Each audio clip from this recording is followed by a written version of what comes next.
Olá, bem-vindos a todos à nossa matéria GED 76, Indústria e Inovação. Aqui hoje vamos tratar da nossa primeira aula, que se chama Modelos Estilizados de Estrutura de Mercado. O meu objetivo com essa aula é conseguir situar aqueles que não tiveram ainda a matéria GED 72 em um conhecimento básico sobre as estruturas de mercado padrão, as estruturas de mercado teóricas utilizadas na economia neoclássica. Esse conhecimento é importante porque a partir dele nós vamos partir para a análise de outras teorias econômicas e outras formas de analisar o mercado na nossa matéria Economia Industrial. Como alguns de vocês provavelmente já fizeram o GED 72, tiveram essa aula com um perfil mais rebuscado e mais complexo. Quem não teve, não vai ficar para trás. A gente pode fazer essa modelagem, essa apresentação num perfil mais básico, mas que nos permita entender aquilo que precisamos entender do que é usual, do que é necessário para essa classificação de estruturas de mercado. Ok? Então, começando, a gente, segundo a classificação teórica usual, a gente tem 4 tipos diferentes de estrutura de mercado, que são essas apresentadas para vocês. Como elas se diferenciam na nossa análise de mercado? Elas se diferenciam pelo padrão concorrencial que é estabelecido entre elas.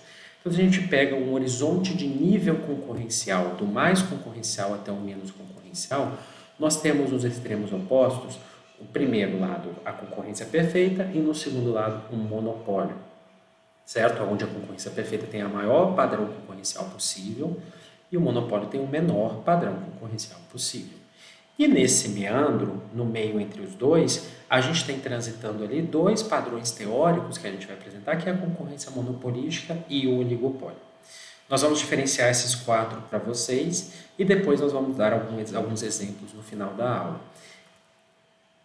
Primeiro, concorrência perfeita. A concorrência perfeita é uma construção teórica de uma estrutura de mercado que se chama de perfeita ou ideal, dentro da economia neoclássica. Porque nela não há nenhum poder de mercado que permita influenciar a decisão de preço e produção, tanto o consumidor quanto o produtor. Ninguém consegue fazer nenhuma interferência entre essas possibilidades de preço e produção. O porquê ela é perfeita e ideal a gente vai entender ao longo do movimento de mostrar as hipóteses básicas e mostrar os resultados. Espero que fique claro. Entre as hipóteses básicas, nós temos 4 principais hipóteses que nós temos que considerar para estudar o que é uma concorrência perfeita. O primeiro é que é um mercado atomizado, o que significa que tem um número infinito ou um número muito grande de vendedores e compradores, ok? Todos eles com o mesmo tamanho. É um mercado atomizado onde esses átomos que nós estamos chamando aqui, eles são de tamanhos iguais. Eu não tenho vendedores grandes e vendedores pequenos, todos eles têm a mesma capacidade de produção, a mesma tecnologia de produção, ok? Nós temos como segundo ponto um produto homogêneo. Nós estamos trabalhando com um produto que é igual, independente de quem está ofertando esse produto no mercado, ok? Eu não consigo diferenciar se o produto vem da empresa A ou da empresa B quando ele está sendo ofertado para mim. Eu só sei que ele é o produto X que está sendo ofertado. Terceiro, eu tenho que a informação é perfeita nesse mercado. O que isso significa? Significa que todas as pessoas têm toda a informação possível nesse mercado. E ela sendo perfeita, ela é simétrica. Ou seja, se todos têm toda a informação possível, todos possuem a mesma quantidade de informação. Não é possível nesse mercado não saber de alguma coisa. Eu sei todas as capacidades, todos os preços praticados, a quantidade de vendedores, a quantidade de compradores. Ok? Todos têm essa informação. E por último, eu tenho perfeita mobilidade do capital nesse mercado. O capital se movimenta. Ou seja, se eu quero entrar nesse mercado como uma nova empresa, eu posso entrar nesse mercado. Eu não tenho nenhuma barreira à entrada nesse mercado. É possível entrar. E se eu quero sair, eu também posso sair e parar de ofertar nesse mercado. Eu não tenho barreira à saída desse mercado. Eu posso também me movimentar retirando meu capital e saindo e reduzindo a capacidade produtiva dele. O que significa dizer todas essas hipóteses? Nós temos capacidade de fazer derivações matemáticas para mostrar esses resultados. Nós não vamos fazer aqui porque não é o objetivo da matéria. Tá? Na JET 72 isso é feito. Mas o primeiro resultado desse mercado é que o lucro do produtor é o que a gente chama de normal. Esse produtor ele não lucra nada mais do seu custo de oportunidade. Ficou um pouco complicado? É porque talvez a gente não saiba ainda o que é custo de oportunidade. Mas custo de oportunidade é o custo de fazer alguma coisa em detrimento de outra. Certo? Vamos dar um exemplo. Qual o custo de vocês, alunos, estarem aqui agora assistindo essa aula gravada por mim? Pensem. Alguém deve ter pensado, professor, o meu custo é estar jogando videogame. Meu custo é participar de um projeto da Itaex. Meu custo é estar trabalhando no meu estágio. Cada um vai ter um custo, certo? Esse custo é quantificável. Primeiro, ele é quantificável por horas, né? Só que essas horas se convertem em dinheiro, tá? Então, existe um custo que pode ser transferido para isso. E se não se converte em dinheiro de maneira clara, vai se converter no futuro. Quando você fala, professor, eu parei de jogar um jogo para vir aqui. Então, é porque você espera que no futuro isso seja importante para você conseguir o seu diploma do ITA e ganhar dinheiro. Então, esse custo de oportunidade é essa medição que a gente está falando. O produtor nesse mercado ele vai ganhar o custo dele estar trabalhando nesse mercado. Apenas isso. E esse custo, normalmente, é o valor do trabalho. Né? Esse custo de oportunidade vai ser refletido no valor do trabalho dele. Então, a lucratividade, quando a gente fala aqui, é um prolabore do produtor, é o que ele ganha de salário. Então, é um custo mínimo ou custo zero que se fala na economia. Esse custo zero, eu não vou adentrar aqui, mas o custo zero é quando você considera o custo de oportunidade como um dos custos. Então, o lucro é o mínimo possível e o mercado opera com a máxima eficiência, com custos mínimos de produção. Como assim ele opera com custo mínimo de produção? Pelas hipóteses dele, tá? Quais são as hipóteses? As hipóteses são aquelas 4 que eu falei. Vamos considerar um movimento hipotético, no qual a gente começa da contraprova desse custo mínimo de produção, dizendo que o mercado está operando, inicialmente, com um preço muito elevado, tá? O preço está maior do que o preço que seria praticado normalmente na concorrência perfeita. Caso isso aconteça, pela capacidade de informação perfeita que todos têm nesse mercado, as pessoas que estão fora desse mercado ofertando, que não estão ofertando ainda, saberiam dessa diferença e entrariam nesse mercado. Por que entraria? Porque tem perfeita mobilidade do capital. Quando elas entram nesse mercado, elas entrariam ofertando para ganhar mercado, ou até mesmo uma disputa de preço, ofertando a um preço menor. Quando elas ofertam esse preço menor, o outro que está ofertando um preço menor vai baixar o preço ainda. Só que se esse preço ainda está alto, mais pessoas vão entrar nesse mercado, mais empresas vão entrar nesse mercado, de forma que o preço vai caindo e ele vai caindo até o preço mínimo que iguala os custos mínimos de produção desse mercado. Então, por isso que esse resultado é dado pelas próprias hipóteses básicas estabelecidas no começo desse modelo. Se não tiver ali, ele vai chegar ali. Porque todo mundo sabe que ele está maior do que aquilo e vão entrar para operar nele. Se tiver abaixo disso, ele vai subir também. Por quê? Porque todo mundo sabe que está tomando prejuízo e vai começar a sair desse mercado de forma que o preço chega no custo mínimo. Então, o mercado, por isso que lá no começo eu falei que é o mercado perfeito ou ideal. Porque para a economia neoclássica, na análise de curto prazo, ele está operando com o menor preço possível e com a maior quantidade possível de oferta do produto. Então, ele está dando a maior eficiência possível produtiva naquela situação econômica. Então, é o máximo bem-estar social. Gravem isso para a JET 72. A gente não vai utilizar tanto isso aqui, porque isso é uma análise de curto prazo, o máximo bem-estar social. A gente não vai fazer isso muito nessa matéria. Mas ele está dando o máximo bem-estar social naquela situação, onde é o melhor resultado para compradores e vendedores. A concorrência perfeita seria um modelo a ser perseguido pela sociedade como um todo. O aumento da concorrência sempre deveria ser perseguido, dada essas características. Se a gente vai para o lado oposto, a gente está falando exatamente de um mercado totalmente oposto da concorrência perfeita. Agora, se tinha um grande número de vendedores, só existe um produtor, um monopólio. Estamos falando de monopólio. E o monopolista, agora ele não é um tomador de preço, não tem aquele monte de gente ofertando e comprando, no qual eu pego o preço do mercado e vejo o preço que eu vou ofertar. Não, o monopolista ele define o preço e a capacidade de produção dele aqui. É totalmente diferente. Agora ele tem controle sobre tudo que faz no mercado. E para que exista monopólio, a gente está falando que só uma firma produz, né? Nós não temos substitutos próximos, existe uma ausência de substituto próximo, porque senão não seria monopólio, não teria alguma empresa ofertando um produto que essa empresa oferta também, ou que seja substituto próximo a ela, e existe barreira à entrada. Ou seja, agora não tem mais aquela situação no qual qualquer empresa entra para ofertar ou qualquer empresa sai da oferta. Agora existe uma barreira no qual não se pode entrar ou não se pode sair desse mercado. Claramente, quando a gente está falando disso, a gente está falando que, primeiro, o resultado do mercado desse ele é muito bom para o produtor, porque ele vai ter um lucro que a gente chama de extraordinário. O lucro é acima do lucro normal da concorrência perfeita porque ele define o mercado, ele influencia o que ele vai ofertar naquele mercado. Então, o resultado racional, matematicamente maximizador do resultado desse é preço maior e quantidade menor. Tá? Então, para o produtor, isso é ótimo. Ele vai ter um preço mais alto e uma quantidade ofertada mais baixa em concorrência perfeita, do que em concorrência perfeita, né? Mas esse mercado ele não é eficiente do ponto de vista econômico de bem-estar social de curto prazo da análise neoclássica. Ele não é eficiente. Por quê? Porque apesar do produtor ganhar mais do que os produtores que estavam lá, os consumidores perdem muito. E ao consumidor perder muito, a junção do bem-estar social, que é a junção do bem-estar do produtor e do vendedor, ela cai. Então existe o que a gente chama no monopólio de um peso morto do monopólio, que é uma perda de estar se operando em monopólio, ok?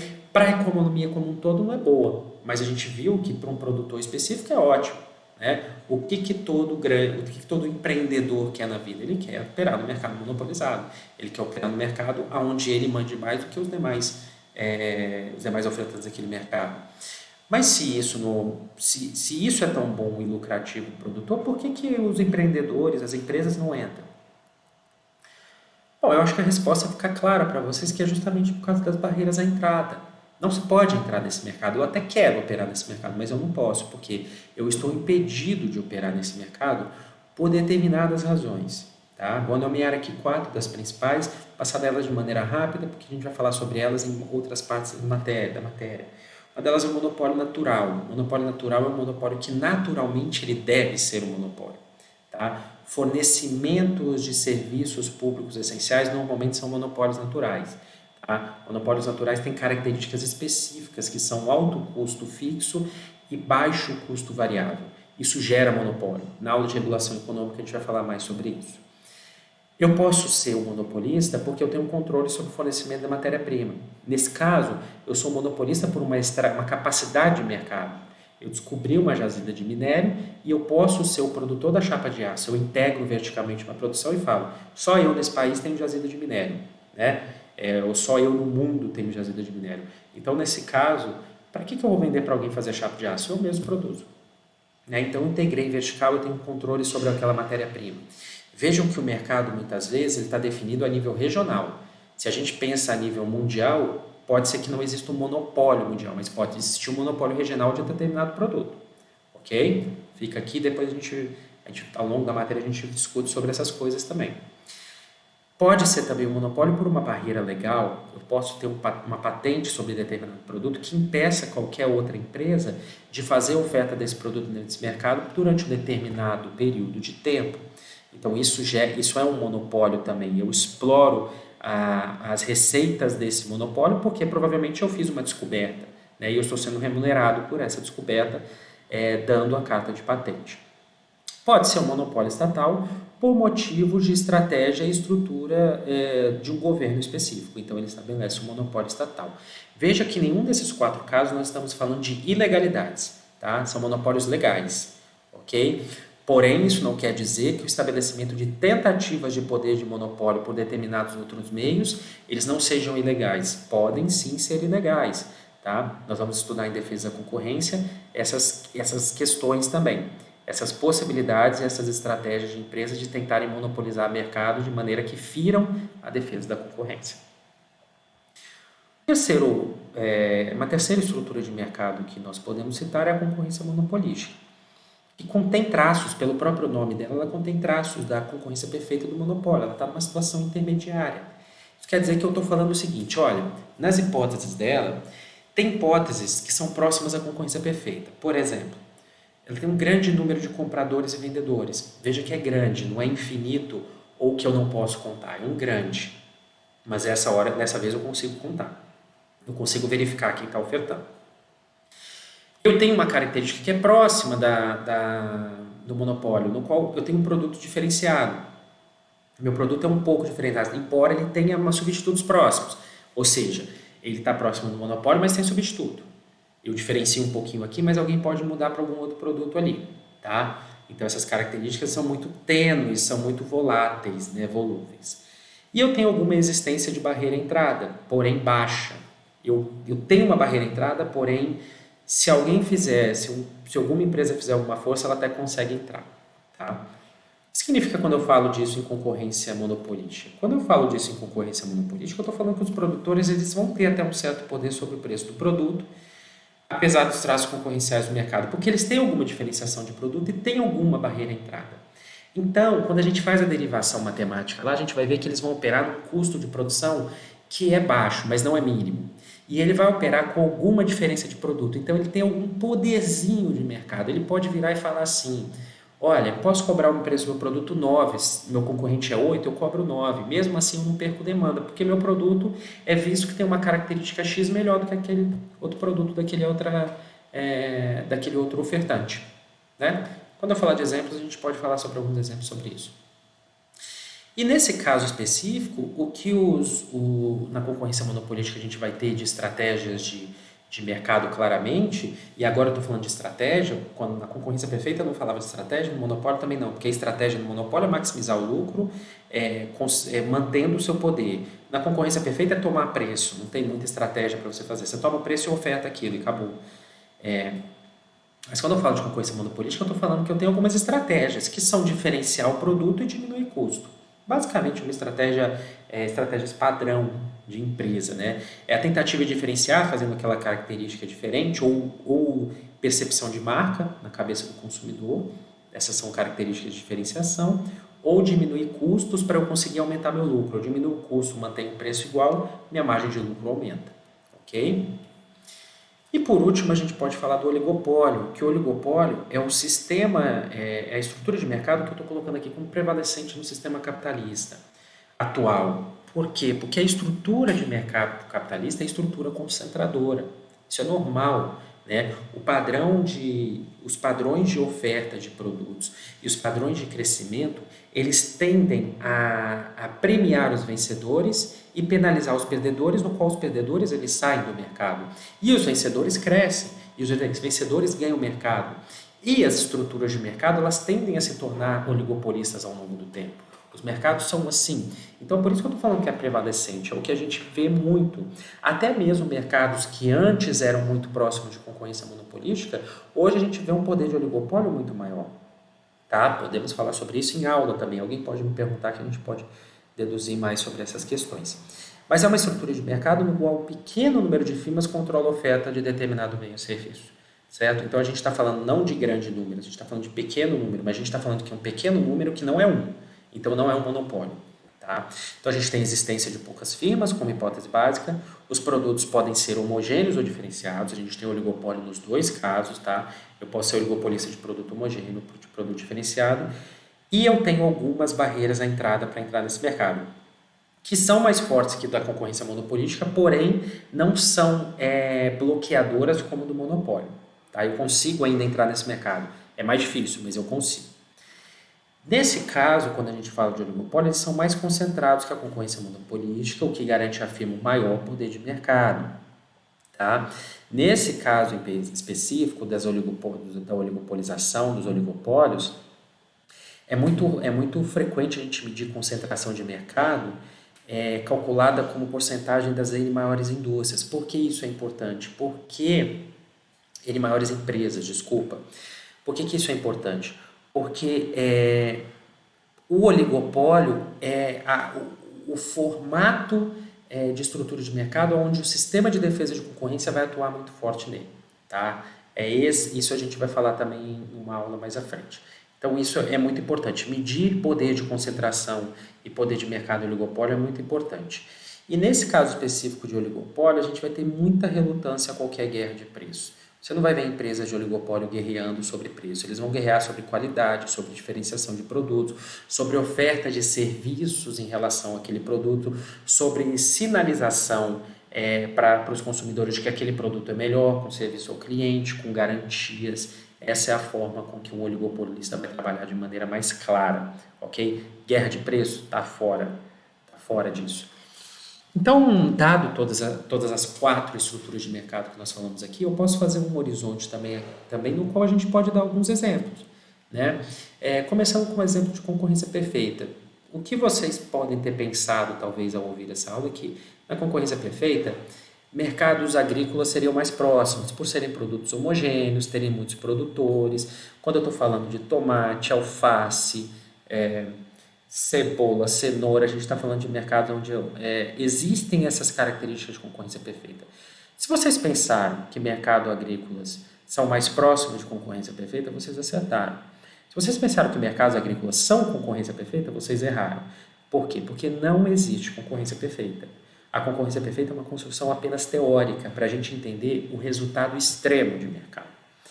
Nem nunca o mercado vai operar em concorrência perfeita, porque sempre vai ter alguma barreira, sempre vai ter alguma informação imperfeita, sempre vai existir algum poder de mercado, alguma diferença na oferta de determinados produtos, por mais homogêneos que eles sejam. Então, algo vai ocorrer. Então, concorrência perfeita não existe. Não existe claramente. Talvez os mercados de bolsa de valores comoditizados sejam mais próximos de concorrência perfeita, mas nem isso pode ser classificado como concorrência perfeita, porque nós estamos trabalhando muitas vezes com grandes oligopolistas ofertando nesse mercado. Então essa classificação também não é válida, mas são próximos. Se você pega uma feira também é próxima a uma concorrência perfeita, onde as pessoas tomam preço de maneira clara. Ok? Se eu estou falando de concorrência monopolística, eu estou falando de mercado com grande número de vendedores e compradores, alguma diferenciação, mas tem substituto próximo, né? Então aqui eu trago alguns exemplos de alguns setores de oferta de serviços, né? Ou oferta de venda de produtos, como açougues, mercearias, papelarias, padarias. Pensa, eu tenho uma diferenciação, mas é próximo. Eu prefiro o pão daquela padaria A do que a padaria B. Eu aceito naquela padaria A dar 500 metros a mais do que a B porque eu gosto mais daquele pão. Até pago um pouco a mais do que aquele pão. Porém, se aquele pão dobrar de preço, eu largo a padaria A e vou para a padaria B. Ou seja, substituto, tem diferenciação, mas tem substituto próximo. Eu vou para o outro, ele não tem tanto poder na minha demanda como eu achar, como ele poderia pensar. Então, ele perderia mercado por isso. Se eu estiver no açougue, eu prefiro no açougue tal, porque determinado açougue tem uma quantidade de açougueiro que corta melhor a minha carne. Então, tudo isso é uma diferenciação, mas é uma diferenciação tênue, né? Porque tem substituto próximo. Se aquele açougue falhar comigo, eu vou no outro, né? E, além disso, tem barreira de entrada, mas é fraca. Se eu quiser fazer um açougue, eu vou correr atrás e conseguir um dinheiro e, de alguma forma, eu consigo entrar nesse mercado. As barreiras de entrada são baixas, né? O oligopólio está ligado a grandes conglomerados produtivos, que são muito claramente observados na indústria automobilística, na indústria de bebidas, na indústria farmacêutica, na aviação civil. Todos esses mercados são mercados que a nós aparenta uma estrutura de oligopolização muito grande. A gente consegue contar na mão a quantidade de ofertantes. Eles têm poder de mercado porque têm produtos muito diferenciados entre si, né? Eles têm uma barreira de entrada muito grande. Não é sempre que eu vejo uma nova empresa entrando na oferta desses determinados mercados, porque eles têm economia de escala, que a gente vai falar mais sobre isso. Eles têm uma vantagem absoluta de custo.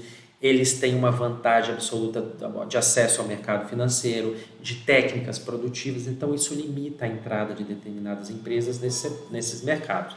E a gente tem também o mercado final, que é o monopólio, no qual fornecimento de serviços públicos essenciais são claramente monopólios. Apesar de que podemos agora até discutir um pouco se algum determinado serviço público ele é realmente monopólio.